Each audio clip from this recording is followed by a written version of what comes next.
Hello students, today's topic is on National Commission for Minorities.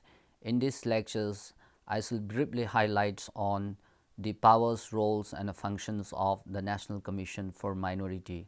And National Commission for Minority is one of the important commissions established under an Act of Parliament to preserve, promote and protect the rights and safeguards of the minority communities in India. Introduction. Establishment of National Commission for Minorities is rooted in the constitutional promises and rights guarantee for minority communities. Constitution refers to religious and linguistic minorities, though the term minority is defined nowhere in the Constitution. We can recall here that Constitution, while providing for a liberal democratic polity, also declares India to be a sovereign, socialist, secular and democratic republic. In addition to it, it also promises to secure to Indian citizens justice, social, economic and political. Informed by such promises and socio-economic and political realities of India, the Constitution of India contains several safeguards in the form of rights for religious and linguistic minorities and other weaker sections. These safeguards are spread in the chapters on fundamental rights, directive principle of state policy, 5th and 6th schedule to the Constitution of India. Provisions to safeguard the social, educational and economic interests of the minorities are also contained in the Constitution. The plural social order of India, historical experience of communalism, unequal development and fear of non-Hindu religious groups about the hegemony of Hindu majority necessitated inclusion of specific provisions for safeguarding socio-cultural, religious and linguistic identity of minorities in the Constitution. Moreover, these minorities were regarded as historically deprived sections. Therefore, state affirmative actions were required to bring them in the mainstream. The idea of an inclusive nation and non-discriminatory social order demand special protection of these groups. Establishment of National Commission for Minorities. It is in line with the constitutional commitment to protect and safeguard the rights and interests of minorities that the Government of India, via an executive resolution, set up the first Minorities Commission in 1978. The resolution clearly explained the reasons for the establishment of the Minorities Commission in the following words. Despite the safeguards provided in the Constitution and the laws in force, there persists among minorities a feeling of inequality and discrimination. In order to preserve secular traditions and to promote national integration, the Government of India attaches the highest importance to the enforcement of the safeguards provided for the minorities and is of firm view that effective institutional arrangements are urgently required for the enforcement and implementation of all the safeguards provided for the minorities in the Constitution, in the central and state laws, and in the government policies and administrative schemes enunciated from time to time. Until 1992, the Commission had functioned under the guidance of 4 chairpersons. However, the need for providing a constitutional basis to the Commission was voiced early in the parliaments. For instance, members of Parliament had expressed their fear that without effective power, the Commission's role in safeguarding the interests of the minorities would be limited. Earlier in 1978 and 1990, there were attempts to give constitutional basis to the Commission, but without success. In 1998, the linguistic minorities were put outside the ambit of the minority commissions. On 4th May 1992, then Welfare Minister Sitaram Kesri introduced the National Commission for Minority Bills in the Lok Sabha.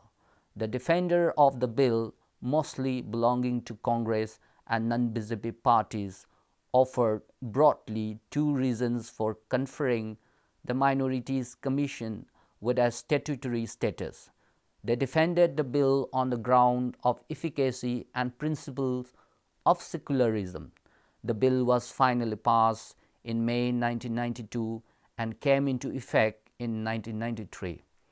With the enactment of the National Commission for Minorities Act, the Minorities Commission became a statutory body and was renamed the National Commission for Minorities. The first statutory commission was constituted on 17th May 1993. The Act, however, does not define the term minority, but enables the central government to notify minorities for the purpose of the Act. Accordingly, the central government, via a Gazette notification issued on 23rd October 1993 by Ministry of Welfare, Government of India, had notified 5 religious communities such as Muslims, Christians, Sikhs, Buddhists, and Zoroastrians or Parsis as minority communities. And in January 2014, central government under a notification has also recognized Jain's community as minority. As a result, there are now 6 minority communities in India. The political significance of the Act lies in the fact that it not only makes NCM, that is National Commission for Minority, a statutory commission, but also provides in details about the composition, power, and functions of the Commission. Now we shall briefly highlight on the composition of the Commission. The Commission is a multi-member body consisting of a chairperson, a vice chairpersons, and 5 members. They are nominated by the central government from amongst the persons of eminence, ability, and integrity. However, 5 members, including the chairperson, should be from amongst the minority communities. The chairpersons and members hold office for a period of 3 years. They can, however, relinquish their posts at any time by addressing their resignation to the central government. The chairpersons or a member can be removed from the office by the central government. Now, the functions of the Commission. As per Section 9, Clause 1 of the NCM Act 1992, the Commissions has been given the following function. And some of the important functions of the Commissions are to evaluate the progress of the development of minorities under the Union and states. Second important function is to monitor the working of the safeguards for minorities provided in the Constitution and in laws enacted by Parliament and the state legislature, and to make recommendations for the effective implementation of safeguards for the protection of the interests of minorities by the central government or the state government. Next important function is to look into specific complaints regarding deprivation of rights and safeguards of minorities and take up such matters with appropriate authorities. To cause studies to be undertaken into the problems arising out of any discrimination against minorities and recommends measures for their removal. To conduct studies, research, and analysis on the issues relating to socio-economic and educational development of minorities. To suggest appropriate measures in respect of any minorities to be undertaken by the central government or the state government, and to make periodical or special reports to the central governments on any matters pertaining to minorities, and in particular the difficulties confronted by them, and to look into any other matter referred to it by the central government. Now, the powers of the Commission. While evaluating, monitoring any matters or inquiring into any complaint, the Commission has all the powers of a civil court trying a suit, and in particular in respect of the following matters: summoning and enforcing the attendance of any persons from any part of India and examining him on oath.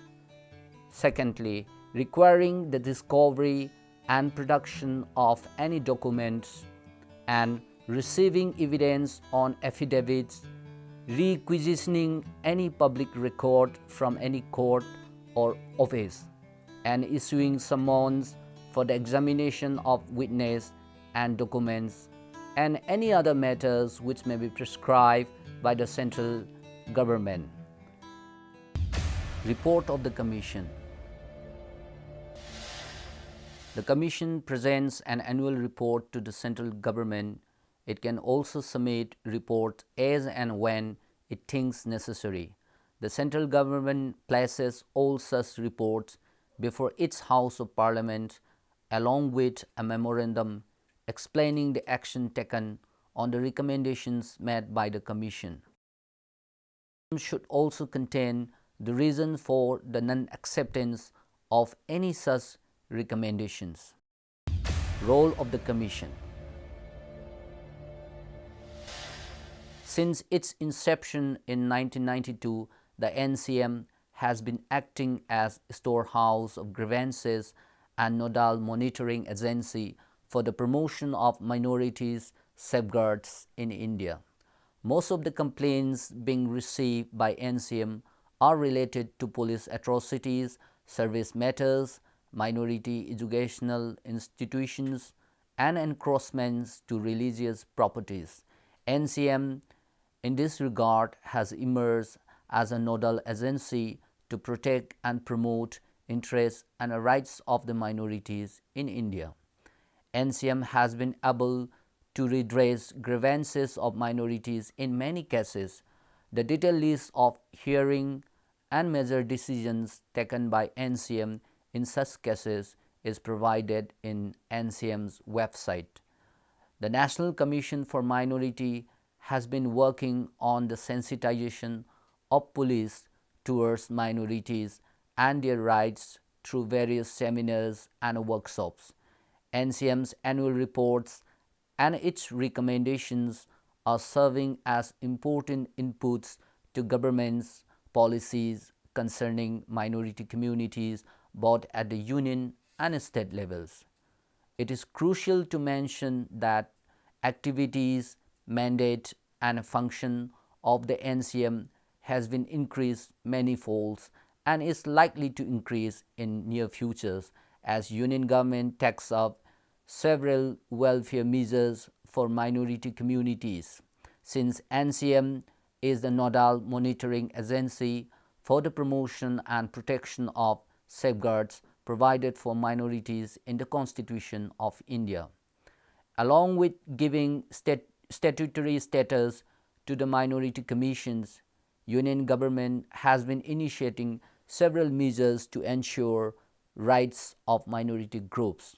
Prime Minister's 15-point program for minorities and appointment of a high-level committee called Sachar Committee are case in point.